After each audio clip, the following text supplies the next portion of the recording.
Today, we're pulling some hormones out of the shadows that don't get talked about enough. Dr. Carrie Jones, how you doing? I'm wonderful. I'm so excited to be back on. I know. I can't believe it has been so long since we did a podcast. And the last one we did, I want to send everyone back to it who is in this phase of life, was on perimenopause.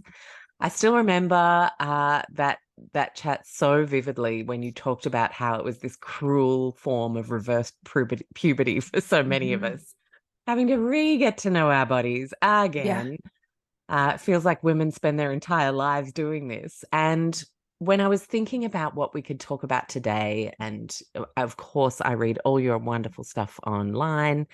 You're so generous at educating and sharing your peeps on Instagram. And I wanted to do a bit of a hormones from the shadows, the ones that we don't talk about often, their impact, significance, and then it got me thinking about all these hormones in our bodies. And then I literally woke up in the middle of the night. I'm going to tell everybody what I just told you off record, and had a Goldilocks metaphor when it came to hormones, because it seems to me like our hormones are wandering around our bodies looking for things that fit just right to make us feel good. But then they sit in the small chair and it breaks. And then they sleep in the small bed and that breaks. And the ramification of our bodies when our hormones aren't on point, I mean, can cause just so much wacky stuff. And it can feel not good at all, right? Yeah.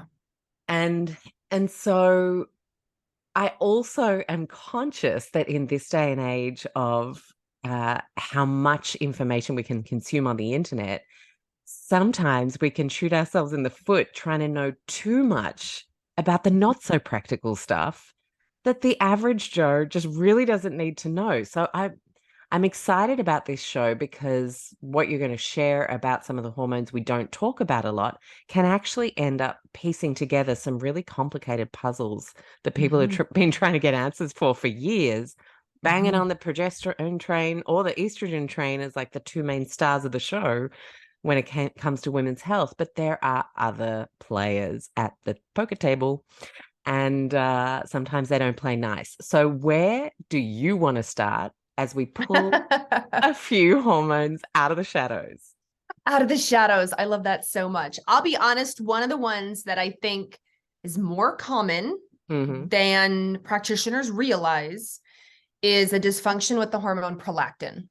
Now, you and I had mentioned some of the, but off record, we talked a little bit about there's hormones that cross over into the neurosteroid, the neurotransmitter.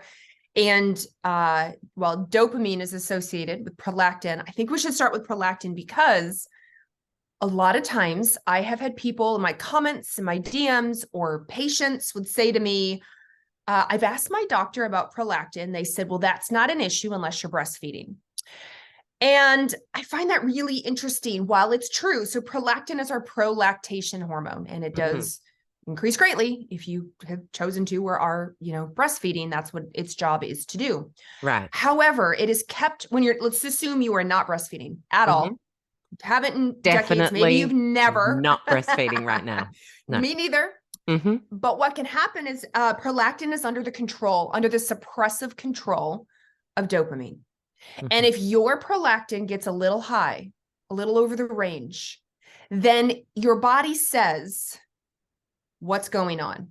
Are you breastfeeding? Are you not breastfeeding? What are you doing? Why is prolactin coming out of the house today? Go back in the house. And so what it can do for women is it can make their cycles irregular. It can make them kind of weird. It can make them show up early, show up late. Now, classically, women may also get breast discharge. They may find if they had breastfed a decade or so ago, they're like, what the heck? I'm starting to make milk again. I don't understand. But you don't have to have that. And I have found or heard multiple times women say, I have really irregular cycles. And my doctor said, well, it can't be prolactin because you're not having any nipple discharge. You're not having any expression. I'm like, well, that can happen. It may not happen. And therefore we have to check prolactin, because if it is a little high, then it can definitely screw with your cycle. Now, other things affect prolactin. Now, the worst case scenario, of course, is what's called a prolactinoma. It's a tumor in our brain that is not cancerous, but it is on the pituitary, and it causes us to make a lot of prolactin that we don't want made. Worst case scenario. However, as I said, low dopamine can also cause your prolactin to go up. Dopamine is like a thumb. It's like keeping pressure on prolactin to keep it down. But if you don't have dopamine, you make more prolactin. If you don't have enough vitamin B6, you will make more prolactin. Vitamin B6 plays a role in dopamine. You get higher prolactin. If you are hypothyroid and it's not well controlled, so the top hormone for thyroid is TRH. We all talk about TSH, thyroid stimulating. TRH comes higher from the next level up. And TRH also stimulates prolactin. So while it stimulates TSH, it also stimulates prolactin. So if your body is trying to get your thyroid gland to make TSH, then it's possible it's also going to inadvertently stimulate prolactin. So I want women listening to be like, gosh, that's me. I have irregular cycles, or I had regular and now they're irregular.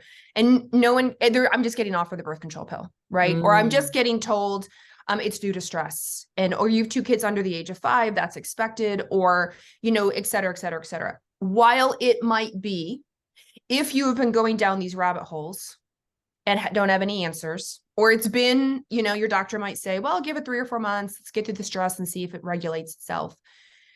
Ask to have prolactin added on, because they're probably going to check your thyroid, cross your fingers. Hey, can you add a prolactin, and let's just see if maybe prolactin is the issue? Because how great to find out it's prolactin, and maybe it's due to a thyroid problem. Maybe it's due to a lack of B6. God forbid it's due to that prolactinoma tumor. But prolactin is a big one that, unfortunately, I think gets blown off. And here's the even bigger kicker: men can have elevated prolactin as well. Ooh. So, and it's often same reasons: tumor, thyroid, B6, low dopamine. But it manifests obviously different. They feel low testosterone. So they'll have erectile issues, low libido, they'll feel emotional, more like the sort of the crying, weeping type of side, low energy. And if it's a prolactinoma, maybe headaches. But I have talked to men who have had all the symptoms of low testosterone, and it was prolactin. But it's not that issue. Right. Prolactin can be suppressive to testosterone. So instead of just jumping into, oh, your testosterone's low, let's give you testosterone, just back up and make sure, is it a thyroid problem? Is it a prolactin problem? Especially in those younger men. I think it's really important. So I have questions. Please. First question, TRH. What does the R stand for? Releasing. And releasing hormone. I have never, not even in functional, integrative, naturopath, no test has ever requested TRH. Yeah, nobody does. Is this something we have access to? Is it like easy to get? It's just it's just a blood test. It's the hypothalamus down to the pituitary. So then the pituitary releases TSH, and TSH goes down to the gland, the thyroid gland, and tells you to release T4 and T3. So, but it's just the next level up. So hypothalamus to pituitary, pituitary to thyroid. So TRH. So if you, and they used to call it, like, they used to differentiate thyroid from like primary and secondary, depending on which level of the brain they felt was effective. And I believe I read last year or 2 years ago, they changed those guidelines, and now they've kind of just lumped it under, one thing when you've got a thyroid problem. But, endocrinologists will sometimes run a TRH. That's where I'll see it. Or if I'm suspicious of something history of traumatic brain injury. I was going to say, even coming into ADHD symptoms, that could be a very interesting thing to know. It might be. Definitely. I mean, in cortisol, we will check, they'll look at cortisol. But if they suspect something brain, they'll look at ACTH. And in some cases, they'll look at CRH, which is, again, that top tier level. And they're just trying to differentiate at what level is your cortisol being screwed up at. And we can do the same thing with the thyroid. TRH is that top level, hypothalamus. And then we can do pituitary, TSH, and then the gland. And so Yeah, it's unfortunate. It's unfortunate. It's a shadow hormone. It is. It fits, See? it fits perfectly with the conversation. I It know. does. And Mm-hmm. to me, like the people who have the chronic puzzles, I Mm-hmm. call them chronic puzzles because chronic illness is just like then you become this personality of the ill person. And Yeah. I worry psychologically about Yeah. owning that, like saying I am Mm-hmm. ADHD or I am a moldy. Like I remember Yeah. saying that about myself once when I was really in the thick of it. And I'm like, oh my God, like that the visual on that No, I'm not. alone is so psychologically damaging if you start to inherit it as a persona. Mm-hmm. Mm-hmm. So the chronic puzzle, and we often look downstream. And is that because downstream is where the pharmaceuticals Yeah. correct symptoms? Is that Yeah. why we ended up gravitating so far down the chain? Especially because in a lot of arguments back, which I understand in conventional world is, well, if the downstream hormones are low, your thyroid hormone T4 and T3 are low, what do I care at what level of the brain is at? I'm just Mhm. going to give you replacement. I Yeah. don't care if it's your hypothalamus. I don't care if it's your pituitary. I'm just going to give you replacement. And so I understand why they might say that. However, let's say you're working with somebody with traumatic brain injury, or you're doing a lot of brain rehab. You're a TBI doctor. You've got them in hyperbaric oxygen therapy. You're doing all sorts of head and neck work, blood flow stuff. You're going to use that marker to see if it's working. I Mm. want to know if that TRH marker, not just the downstream, I want the entire cascade working again. And so you will potentially check those top markers to see where you're at. So from a more maybe functional point of view, we like it because I'm like, well, how much work do I have to put towards the brain as opposed to the gland, as opposed to the periphery? Mhm. However, it's not always in the US, which is a very different insurance base. It's not covered Yeah. unless maybe an endocrinologist runs it. And so if you are, of course, bound by budget and we have to make choices, TRH is probably not, or CRH for cortisol, probably not where I'm going to start. I am going to start at where are you low and then work backwards from there. So I Mm. understand where they're coming from, but if somebody's listening and they're like, no, brain, I would love to know. I want to know what level. It is an option to ask. It's just a blood draw. Yeah. Oh, that is enlightening, Carrie. And we've only just gotten started. I love it. Yes, yes. My second question about all the good things you've just shared is best way to test for the prolactin, best time of cycle if you were doing blood and you didn't say have option to do a Dutch test or something more detailed. So can you just break down on the testing front and timing front as well? What's So best? ideally, yeah, it's a blood test, better done in the morning. My sort of view, and as I'm reading more of the literature that's coming out, women tend to follow a rhythm, but we all follow the circadian rhythm. So up in the morning, down at night. Mm. And I'm seeing more and more like things like TSH, again, thyroid stimulating hormone. I'm seeing our female hormones, estradiol, progesterone, when it's made, testosterone, cortisol, of course, like they're more active in their earlier day. And then those pulses drop down for a lot of us as you get later in the day. So if I'm looking at a prolactin, I want to look in that morning blood draw. Now, regards to where you are in your cycle, the other thing I am noticing more and more is that if you are a cycling woman and you ovulate, so when you ovulate, if you've ever been to Las Vegas and you've seen the Bellagio fountains shoot off, it's a sight to see. I mean, they just go up. Yeah. So high at the peak of their show. And that's how I envision ovulation. It's this entire waterworks show. You get the final surge of the highest surge of water. And that's when you release the egg. Well, because everything is surging, a lot of the female body gets caught up in that. Your TSH can go up, your cortisol awakening response can go up, like all of this stuff. Your glucose insulin can change a little, like testosterone is gone up, like everybody gets in the mix. So why wouldn't prolactin maybe go up a little bit? I don't know for sure, but I just want to let women know, hey, when you're checking these markers, ideally go for the morning. Yeah. And ideally probably not near ovulation. Mm-hmm. Maybe Yeah. not. Because in that, like, 2 days before, 2 days after, you're probably going to be a little higher than you would have expected. I don't have total proof on that. For prolactin, I am seeing more about thyroid in the literature and of course cortisol in the literature, but sadly there's not a lot of money in researching that. There's no drug that's going to come out of knowing, do women, get a surge of every hormone around ovulation? But from just observation and the little research we have, I'm like, good to know. Just maybe avoid ovulation if you know when you ovulate. Whereas a menopausal woman just tests anytime. But a menopausal woman, she's not going to be having the cycle irregularity, right? But she may be experiencing nipple discharge.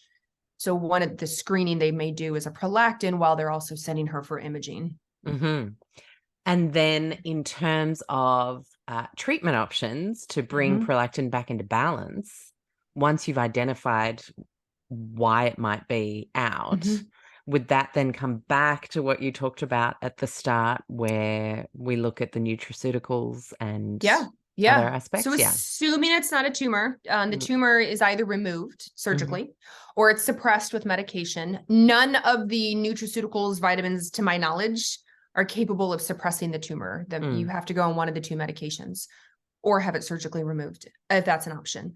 But if it's not, let's say you've had a brain MRI, they said, nope, it's not that. It must be thyroid. It must be B6. It must be, then test, right? Or just take, you can take vitamin B6, it's a B vitamin. If your thyroid is off, let's address your thyroid. B6 helps your dopamine. Stress is another one. Short-term acute stress can cause prolactin to raise just a little bit. So let's address your stress, like what's going on. Now, stress itself can throw your cycle off. But if you happen to have gotten testing, you have your cortisol and your practitioner added a prolactin and saw that everything was elevated, then let's address everything. Yeah. Brilliant. Okay. I feel like we've milked that one for everything we had. Look at you. Couldn't resist. Your own comedian. Yes. What else are we pulling out of the shadows? Can we talk DHEA? We can. That's actually my favorite hormone.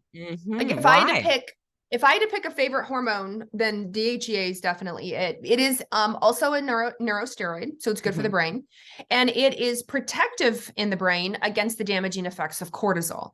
Okay. And DHEA gets a terrible name, a rap, right? Like a terrible name, terrible rap, because of everyone with PCOS who has elevated levels of DHEA, they're like, I hate DHEA. It gives me acne. It gives me hair growth in places I don't want. It gives me hair loss on my head.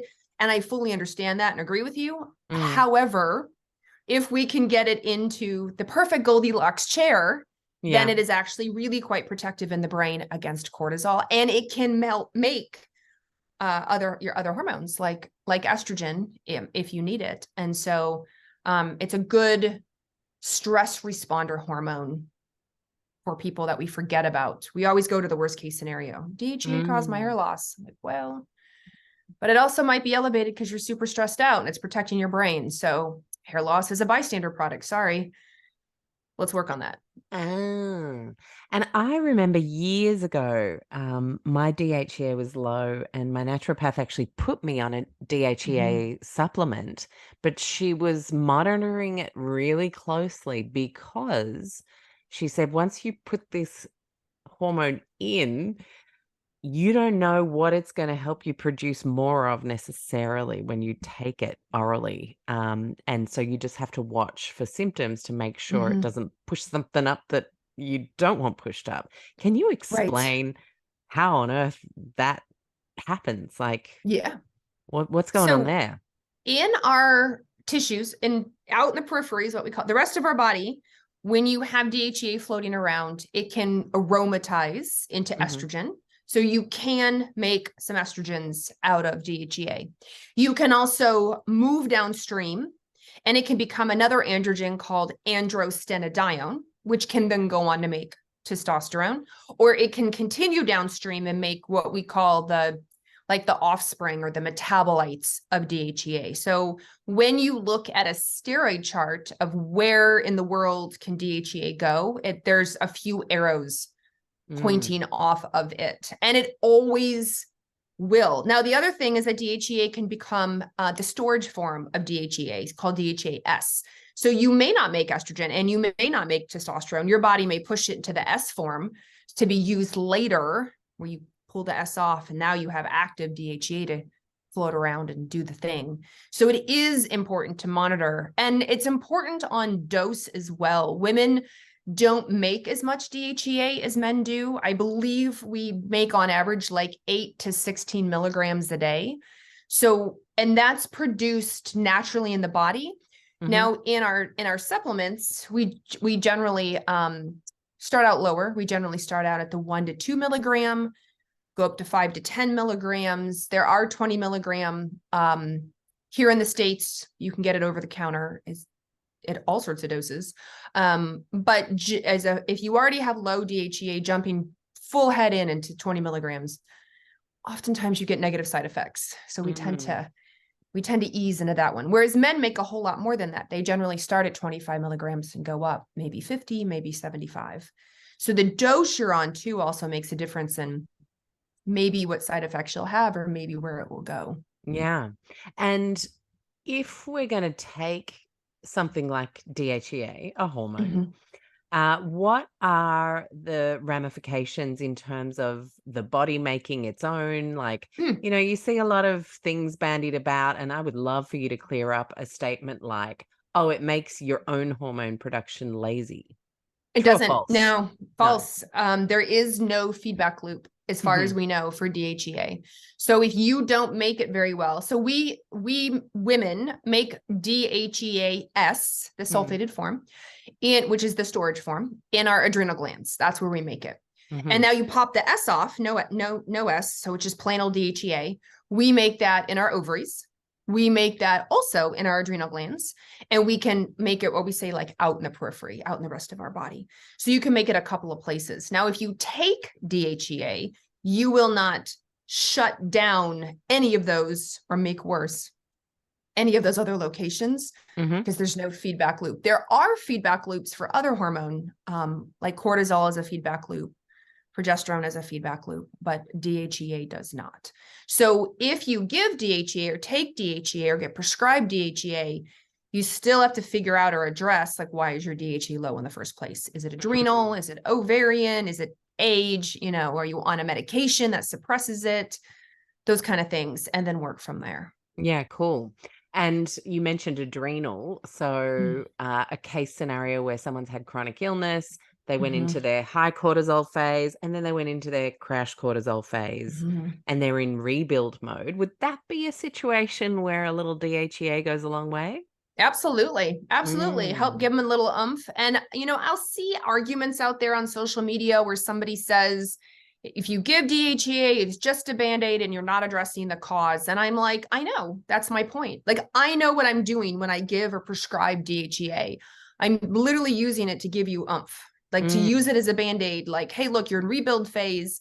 Let's give you the energy to rebuild while we're doing all the supportive measures on the back end. It doesn't mean you're on DHEA forever, or I'm going to use it as a crutch for the rest of your life. But it does mean right now it could be really helpful because we've all either had those clients or we know those people or we are those people where we wake up in the morning and think to ourselves, if I just had a little bit of energy, if I just had a little bit of like liquid gold to help me do the things I need to do, to be motivated to make the change I want to change, or to, you know, remind myself to take my supplements or go for that walk or whatever it is, just the baby step stuff.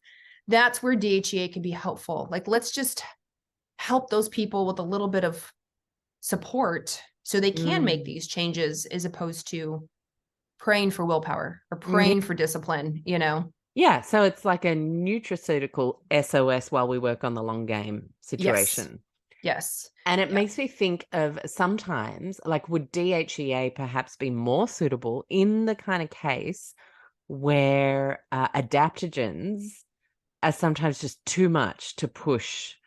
You know, I'm thinking of those chronic puzzle peeps. And, you know, sometimes adaptogens like almost jack you up in a way, like if you're in low cortisol phase and you're trying to rebuild. It feels like DHEA might be like building blocks versus the Coca-Cola for the quick hit that actually backfires sometimes. I'm not poo-pooing herbs. I'm really not. I love them. But like different cases for different people, and really tuning into what kind of support you need right now.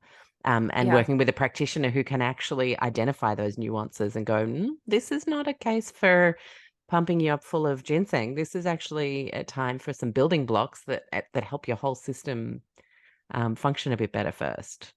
And I'm actually glad you said that with the ginseng example. What I see with adaptogens, as much as I love adaptogens, oh, me too. There's a lot of generalization of they all do the same thing, and they're only cortisol related. Therefore, I'm going to take this adaptogen that I found at the store that my social media influencer told me to take, but I took it and didn't feel well. I'm like, well, first of all, we call it an adaptogen because it is literally, there's to be considered an adaptogen is to follow all these rules, but it's systemic in how it works. Like we get the most press to cortisol and stress, but it absolutely works on all your systems, your immune system, your neurologic system, your cardiovascular system, et cetera, et cetera. You also have different properties to these adaptogens. So just because you've read or heard that rhodiola or Korean ginseng or Asian ginseng is an adaptogen doesn't mean it doesn't come with a whole like how-to book.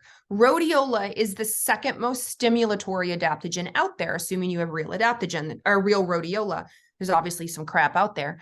And so if you don't need to be stimulated, as in like might give me more anxiety, might make me feel worse, might make me feel tired but wired, rhodiola and the Asian or Korean ginseng, red ginseng, is not for you. The red ginseng is the most stimulatory by far, but when people take it and they're like, oh, I just felt so much worse, these herbs don't work, I'm like, well, that one didn't. That's not what you needed. Rhodiola is also very drying. So if you're already a dry person, dry eyes, dry mouth, dry vagina, and then you take rhodiola and you're like, well, now my eyes are dry. Like, I feel worse. I feel older and I'm anxious, and I'm like this revved up weirdness. It's not that you like adaptogens as a family is wrong for you. It's the wrong adaptogen was given to you. Whereas like ashwagandha is really good for that airy, heady person that needs to come down, the balloon that needs a rock to ground it.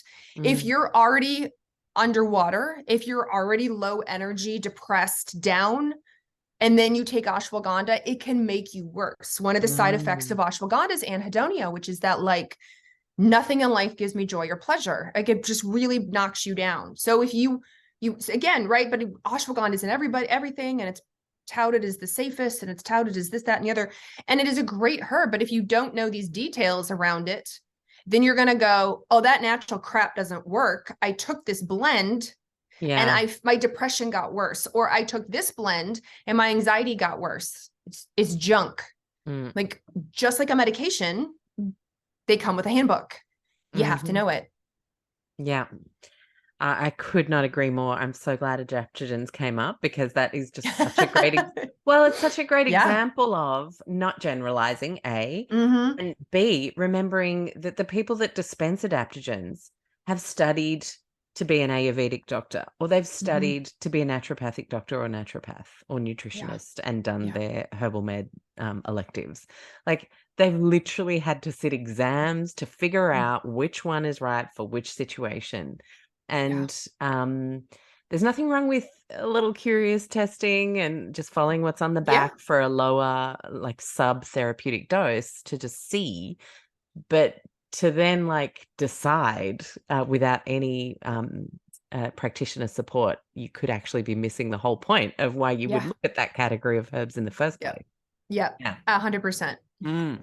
And so DHEA, to finish up, can I ask you then about testing for it? Is it again the same situation where we do kind of somewhere in the end of the first week of the cycle before the lights come on for ovulation?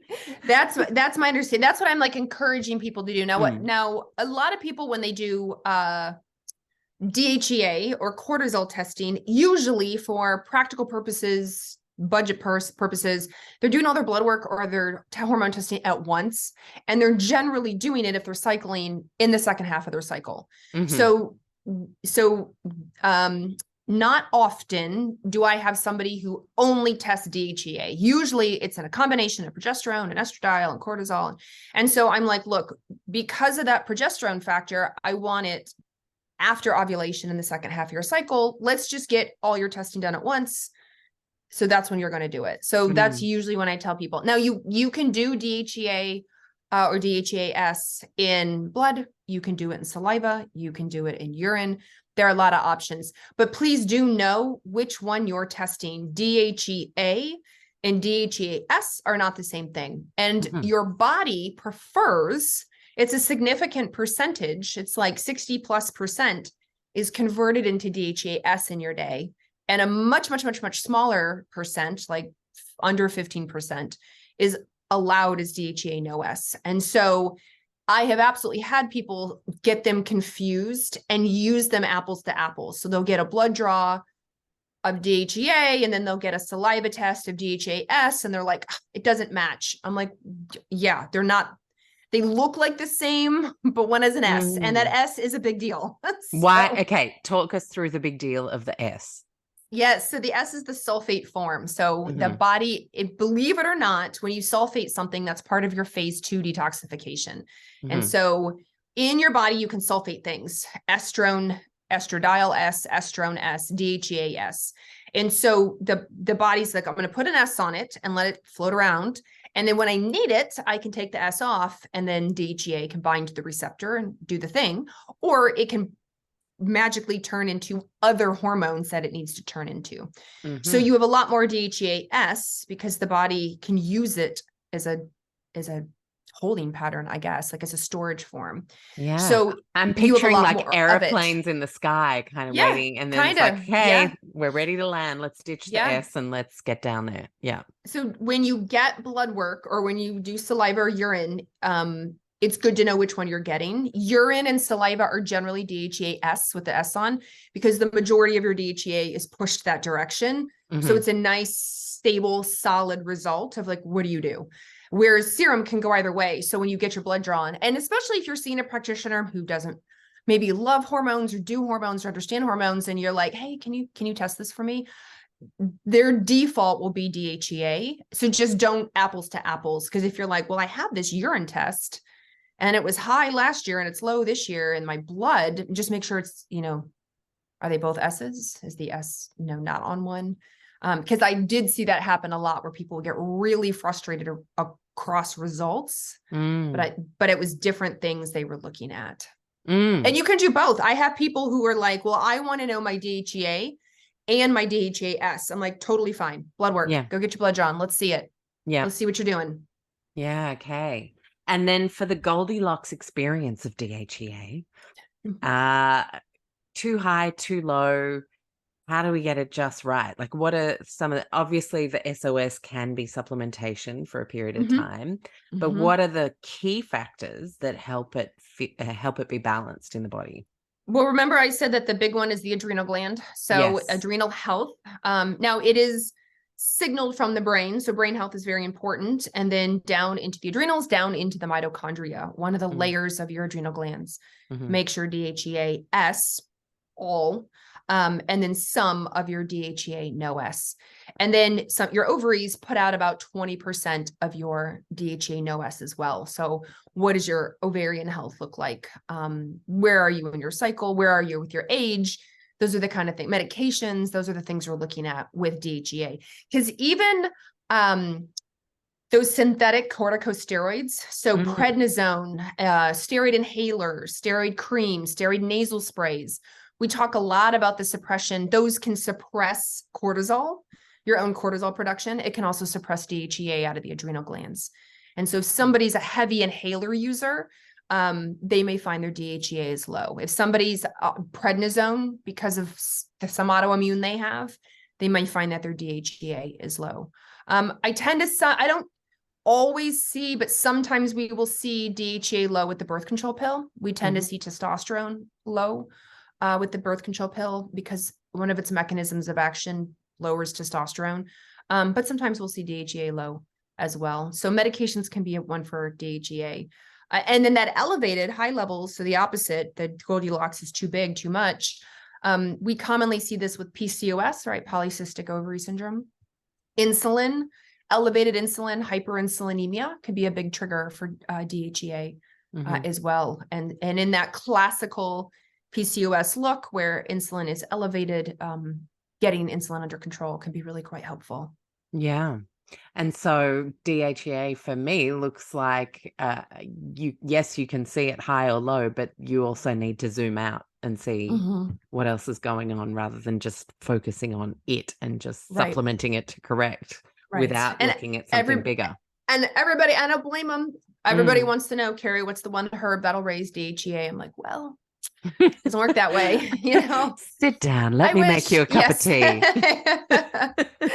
I would not gatekeep. I would tell you if one singular herb would raise DHEA, but it doesn't work that way.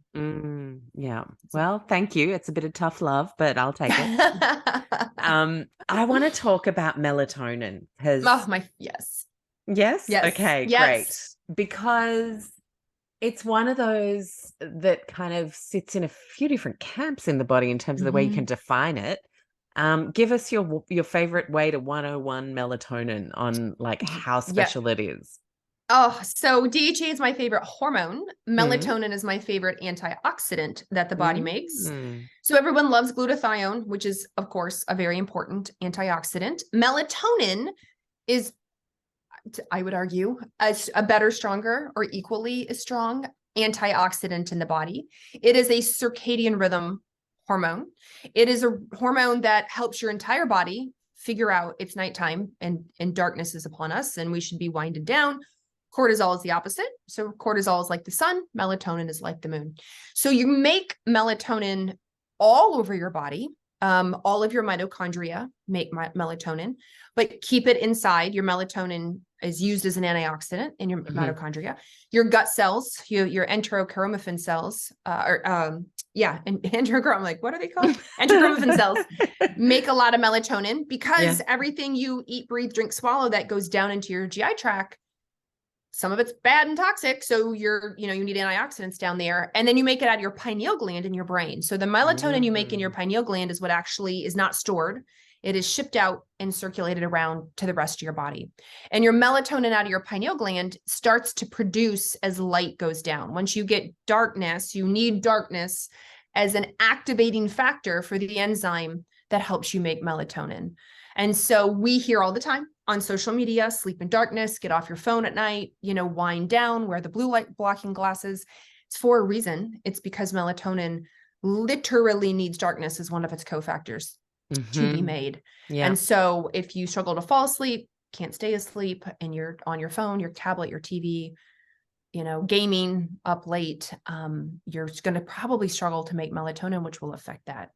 So melatonin is one of my, and there's a lot of arguments out there. So we talked about no feedback loop with DHEA. So the leading researcher on melatonin is Dr. Russ Ryder. He's 86, 87 years old. He's been studying melatonin since the 1940s. Wow. And I got to meet him. Tell me he has an apprentice and there's a succession plan going on. Okay. He still lectures. He still travels. I met him last year at a conference. I got my picture taken with him. I fangirled. I've been reading his work for a long time. Love it. And so there's always the debate. And I've been reading his work, and there's there's another scientist, there's another researcher who's a big melatonin. Anyway, they both are like, no, there's no direct melatonin feedback. And you hear it all the time. Well, if you take melatonin, your feedback loop will kick in and your melatonin goes down. Dr. Ryder stood on stage and he's like, I've been studying it since the 1940s. There's no direct feedback loop in melatonin. So if you take melatonin, it's not going to affect your own melatonin. However, a lot of things do affect your own melatonin. Like your own melatonin naturally declines with age. So as you're getting older, right, you may find that you need melatonin. And with him, I believe, especially once you hit above 55, I think 55 years old was his cutoff. It was his like 35 to 55, you should really consider looking at it. And especially over 55, he's like, the research just shows it could be really beneficial. He takes 80 milligrams, that's 80 every day, and he's 86 years old. Oh my 80 gosh. milligrams. We all about fell out of our chair when he told us. I know. It was insanity. I think I'd go into a sleep coma. A coma. You only hear about really high doses with cancer, but he was like also helpful with COVID. And COVID. Oh yeah. Oh gosh. Yeah. The literature on that for sure. When I had COVID, I took melatonin throughout the day. Some of my colleagues, I said, oh, I take it every couple hours. They're like, in the day? I said, I want the antioxidant effect. I'm already tired. What do I care? I was sick.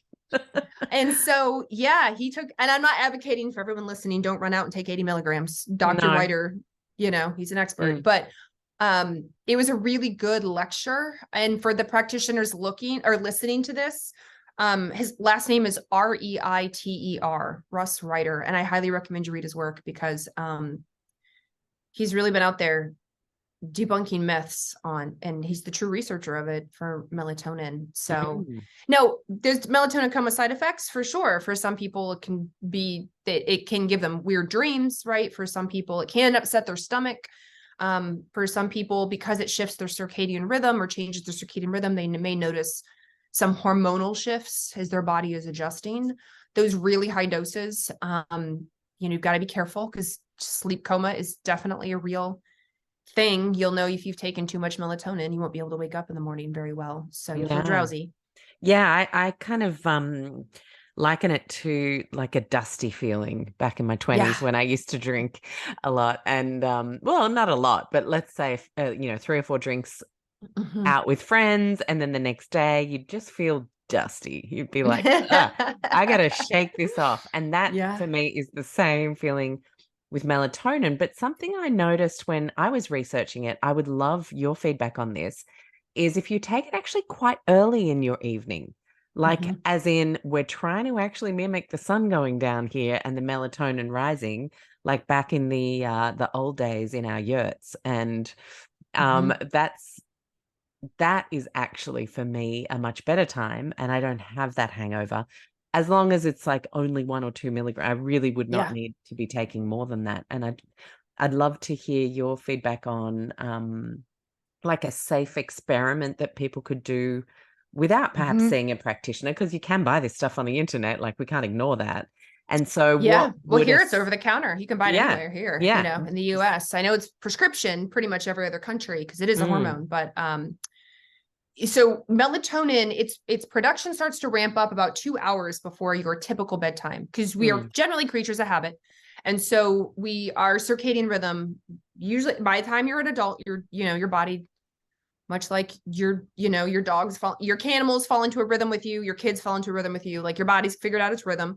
And so you start to produce melatonin about 2 hours before we're supposed to go to bed. So if you on average go to bed at 10, your melatonin generally starts to increase around 8 p.m. And so it is true, if you're trying to mimic that melatonin, you would take it about 2 hours before you're going to go to bed. The problem is a lot of people take it at the time of bed, and they'll pop 3 to 5 milligrams because they don't know, and they just take it before bed. There's the camp of people that works great. They sleep great. They feel great. And then there's the camp of people who are like, I'm way too drowsy. I hate this. This doesn't work. And then there's the camp who's like, I get the flying, crazy, vivid, horrible dreams. I hate this stuff. And again, it's dose, and it's at what point do you take it before you go to bed? On top of that, I was reading research, and I can't remember the name of the hormone, that melatonin helps shift a hormone that impacts your REM sleep. So if you have dysfunctional REM sleep and you start taking melatonin, it's going to start shifting it, hopefully for the better. But that's when we get that like crazy dreams or nightmares, because we probably didn't have great REM sleep to begin with. And now it's starting to shift, and that can be traumatizing for people. And so lower doses earlier in the night can help you ease into that and help fix that REM sleep. Interesting. And so keeping our melatonin levels healthy, and I'm glad you mentioned blue light blocking, because it's one of those categories of stuff. Like, I'm always in that, like, we've got to care about the planet and not buy too much stuff. But at the same time, there are some things in modern life that actually help us be so much healthier that then they help us actually be more of service to the people, communities, and planet around us. And then that's actually good stuff. And I definitely put blue light blocking especially if you live in an urban setting or if you work in the evenings, because melatonin is so powerful. And so you've been to his lecture, you've fangirled, you've had the photo. What were your like biggest takeaways on why we should really be paying attention to protecting and potentially sometimes enhancing our levels? The big one was just reiterating to me how potent it is as an antioxidant, and considering the amount of toxins that we come in contact day in and day out, and knowing now that it's been proven all of our mitochondria make melatonin to use for themselves. That doesn't go out in circulation. That's an internal cell thing. Really hit home for me. Like the body's really trying to protect itself. And melatonin can act like those, like the best analogy is like those Russian dolls, you know, the bigger doll, and then you take the top off and there's a smaller doll. And then, you know, there's a smaller doll and there's a smaller doll in the doll. Melatonin can do the same thing. So when it binds to what, like a reactive oxygen species, a toxin, it morphs into a metabolite of melatonin that is then capable of going out and getting another one, which morphs into the ability to grab another one. So it's not like melatonin's one and done. It's like, come get me. Like I've got like an octopus. Like I got 8 arms, legs, and I will get you. I will get all 8 of you because I can. And melatonin is billions of years old with a B. So is we have a car insurance commercial here that says we know a thing or two because we've seen a thing or two. And I feel like that's melatonin. Melatonin's like, I am billions of years old. Like I have seen everything and I know how to handle it. And so I think, yeah, just let the queen do her job. You know, just don't get in her way, just support her. Yeah, I love that. Don't get in her way, just don't get in her way. We need so t-shirts. Dr. Ryder did mention like really cool heart studies, really cool diabetes studies. Like he definitely, if you read his work, like the addition of melatonin helps the body heal in a lot of ways. But it's the basics, the reiteration of the basics that was so helpful for me, is just to be like, yes, all these other, the heart, the diabetes, whatever, virus, long COVID studies are brilliant. But just goes back to the basics. We need our melatonin. We need to be in darkness at night. We need to be off our, tablets, TV, phone. We need to minimize or avoid toxins as much as possible. Like, why are we, don't use up all our melatonin. It's in our guts. We take care of our gut. Like there's, like it just really helped hone in on those things. We say a lot, but they're not sexy. So people are like, well, no, like what's the one thing? I'm like, no, it's the same thing. Yeah. Buy blue light blocking glasses, get off your phone. Yeah. Yeah, absolutely. And I think so often, you see that meme come up every now and then, or it's the queue with the massive queue for the pills at the pharmacy. But really we could swap that for supplements as well. Looking for that one silver bullet. And then there's like the one guy who's actually doing the sunlight in the morning and getting the 8 hours sleep, and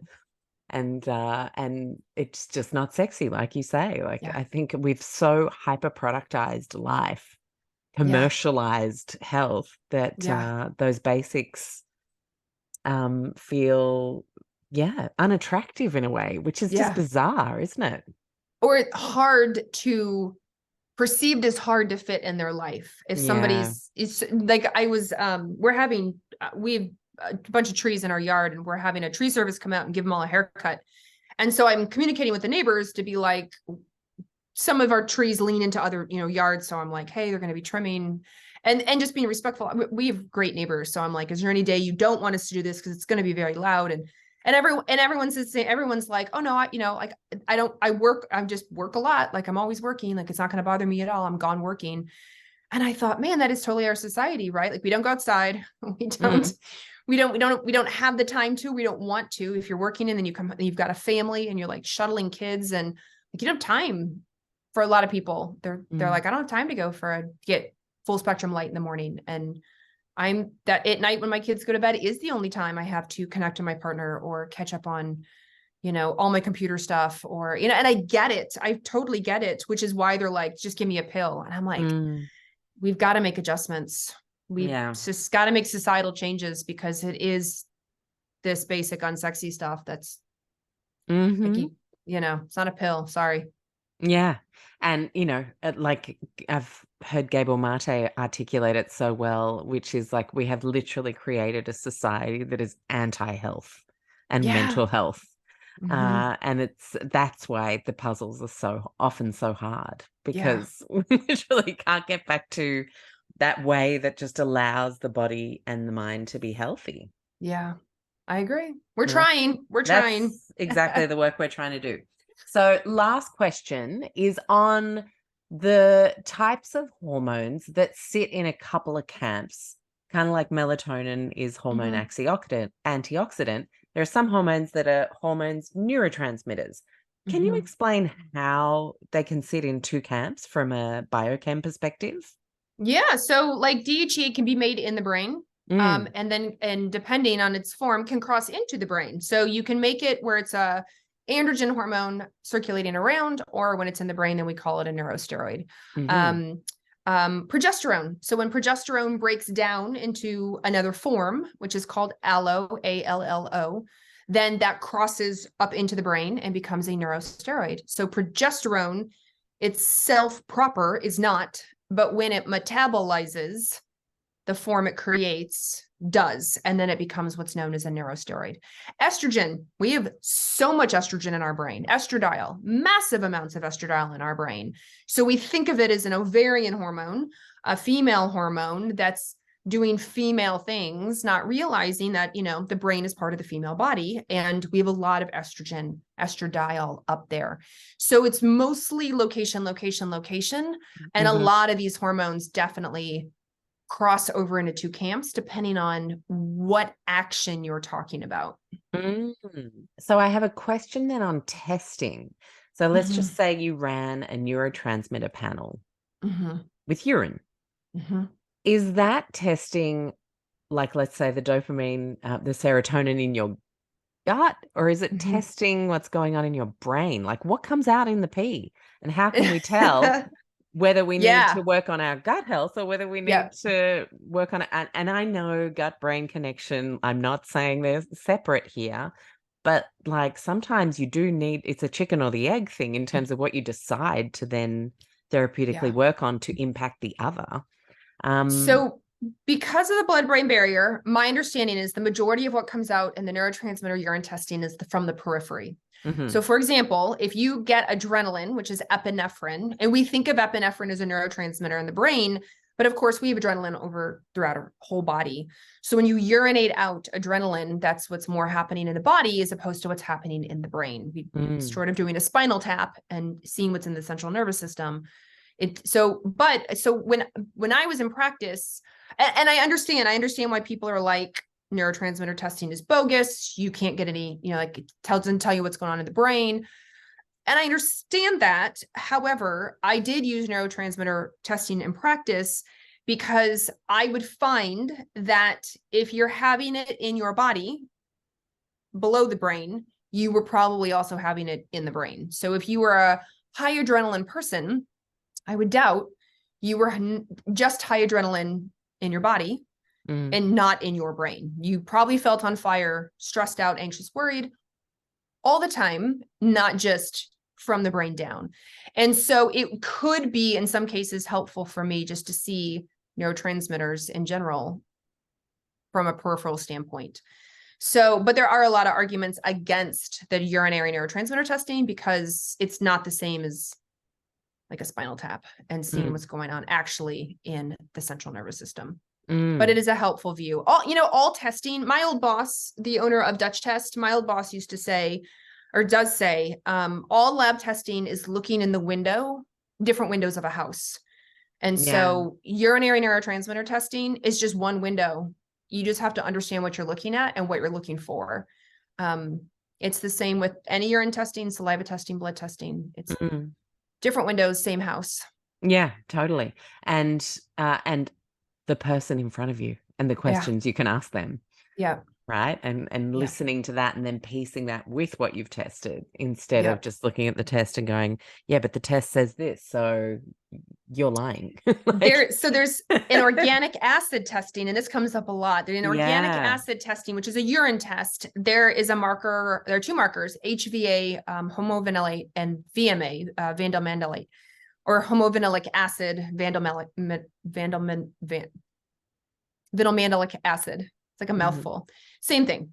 HVA, VMA, and they are related to dopamine, norepinephrine, and epinephrine. And all the time, practitioners go, "Oh, I got my organic acid test back, and my HVA and VMA are high, or one's low, or they're both low.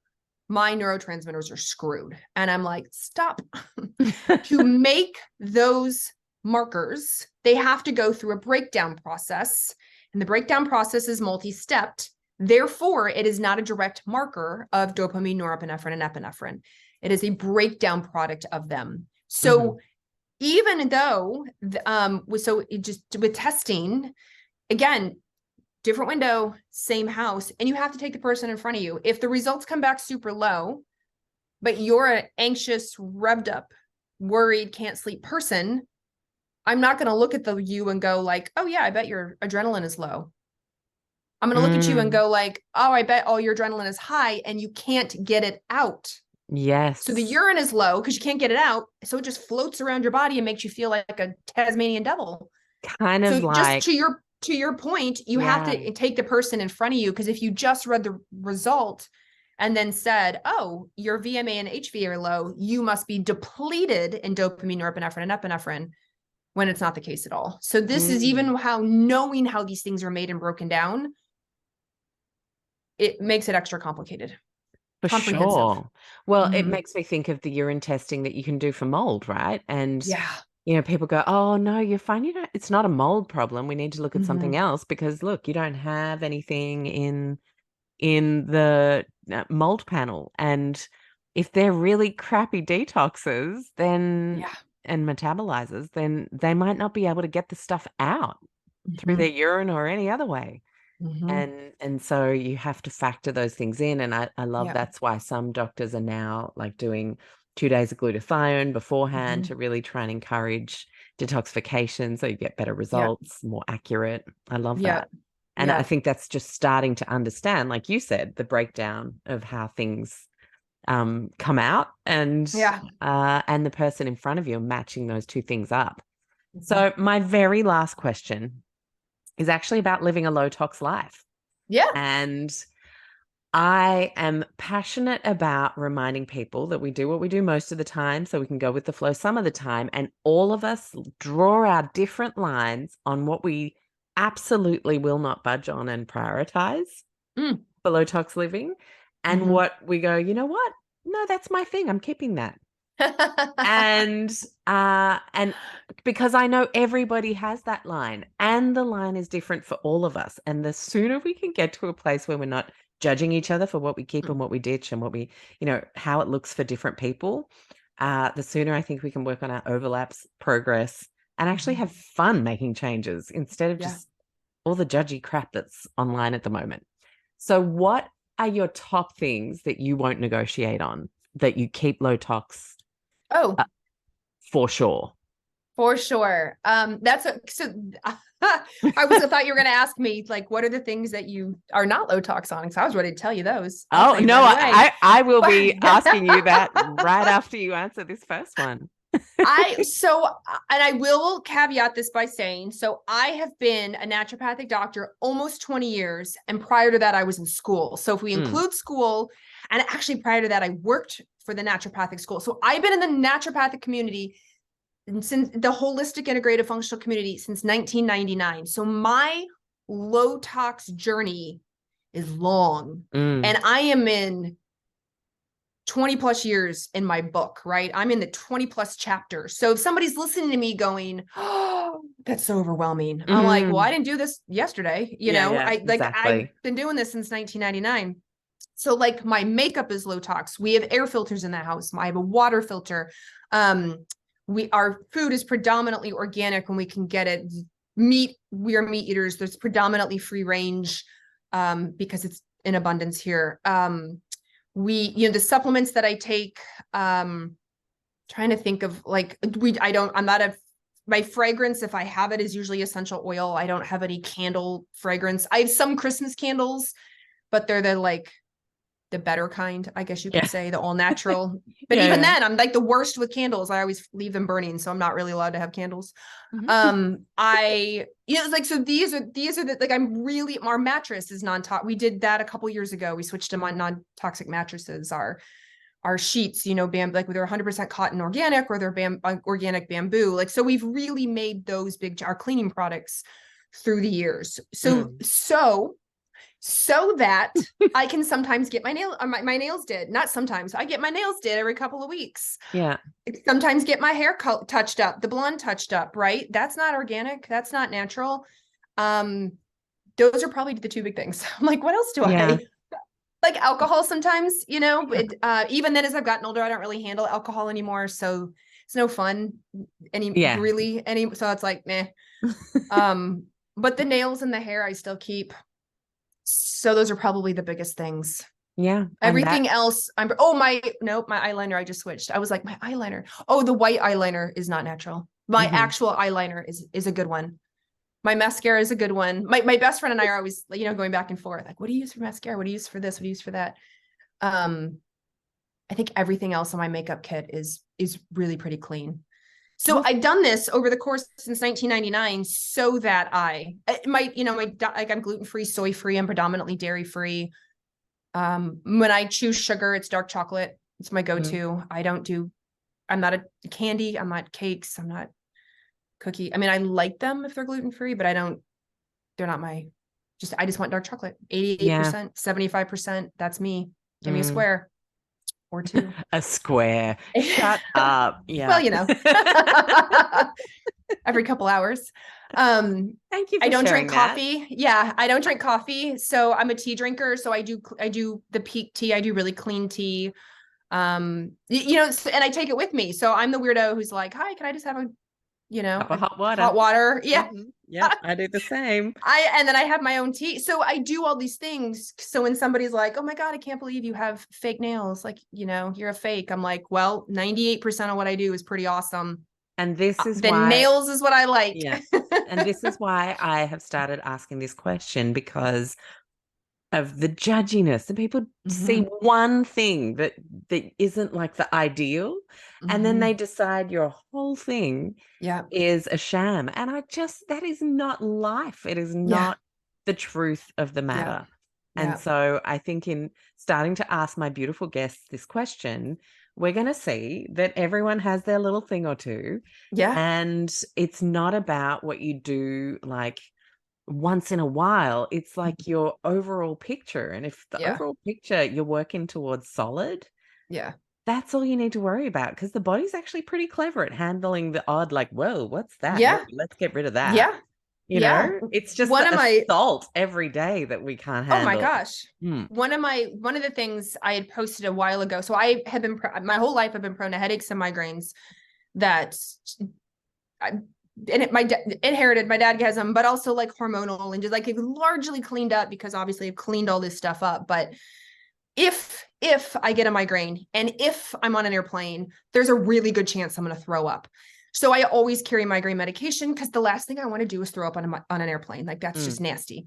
So I was telling somebody that if I start to get a headache and I don't have my migraine medication on an airplane, if I do a Diet Coke and ibuprofen, I can nip it. And they were horrified that I would drink a Diet Coke. And I was like, I can fix a Diet Coke, right? Like I can adjust for a Diet Coke and an ibuprofen. What I'm not doing is on my knees in an airplane bathroom throwing up. Thank you very much. Or in a little baggie throwing up on a 4, 6, 10-hour flight, because it's just, I love that you asked this question, because I was like, wow, way to, like, I think I know what I'm doing.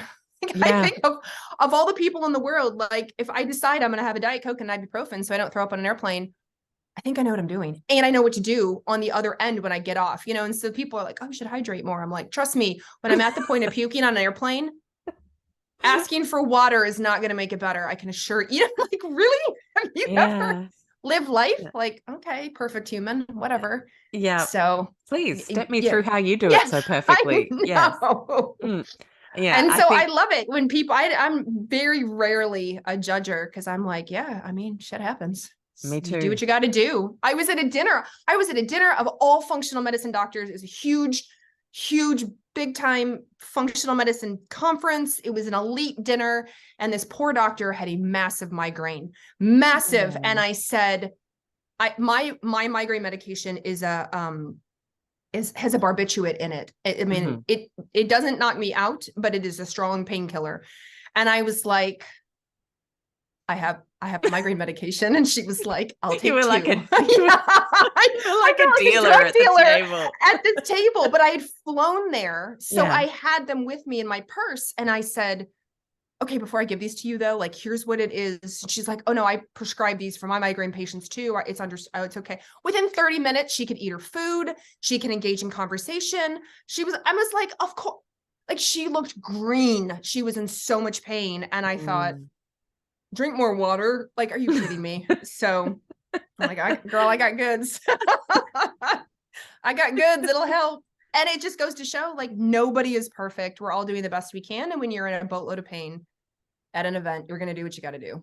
100%. And this is exactly why I'm starting to ask this question, because less judgy, more just everyone doing their best and just openly admitting what that looks like for everybody means everyone lets go of the perfect factor, because it does not exist. Yeah. Carrie, so good to talk to you. Likewise, my friend. 3 years? Like, let's not do that again. So I know. Yeah, very, very great conversation. Thank you for pulling those hormones out of the shadows. I don't know why I feel like I have to say it in that voice, but it just it feels right. Thank you, Dr. Carrie Jones on Instagram. There's a full stop somewhere there. Can you remind me what your handle is? At Dr. Jones. That's it. And everyone should be following you there, because A, you'll always have a great laugh, but B, you will always learn a ton. So thank you for everything you share, and it's awesome to have you back on the show. Well, thank you. I hope you loved today's show as much as I loved bringing it to you. I want to remind you that if you are someone who craves a low tox community that is judgment-free, full of empowerment, has health professionals and building health professionals that can support you, as well as me in there answering questions multiple times a week, I want to invite you to join the Low Tox Club. For the price of less than a cup of coffee a month, you have an annual membership for $49 Australian, so it's about $30 US or Euro, that allows you to have a member masterclass every single month with a health professional or global expert from the podcast, where we have them to ourselves for an hour to ask questions and deep dive further. You have the beautiful supportive chat group. You have Q&As with me answering questions. We read books and talk about them, and a whole bunch more. You can head to lowtoxlife.com, hit the Explore tab, and join the club is the very first option on that list. Of course, we have over 10 evergreen courses that you can jump into anytime, whether it's navigating everyday low tox swaps with our Go Low Tox signature course, whether you have kids and you're wanting to know how to best support them with our Low Tox Kids course, whether you're planning a family and looking at a healthy low tox preconception journey, reducing inflammation, especially the chronic kind, with our Inflammation Ninja course, many other courses. You can again head to lowtoxlife.com, hit the courses tab, and you'll see all of the options, which includes a business course, my Low Tox Method program. A lot of people don't know, but I was doing a lot before starting Low Tox Life in 2009, and I was a business consultant across hospitality, health, retail, and cosmetics. I have been in business consulting for a very long time, so I absolutely adore helping people move into the low tox space or develop their low tox businesses. So that's a way I can support you. And then, of course, there's our wonderful social media communities at Low Tox Life on Instagram, and of course, the website with over 250 gluten-free recipes, blogs, downloadable PDFs to help you navigate wanting to get rid of synthetic fragrances in your school or office. I could go on. So head to lowtoxlife.com, see what takes your interest or fancy, and thank you so much for being a part of our podcast community. I love, love, love reading your reviews. I appreciate every follow and subscribe. And I want to just remind you to finish off that if there's anything you heard that you found interesting from a medical or scientific perspective, it is intended as education only. Please always chat to a health professional who knows you and your situation best. I'll see you next week. Bye.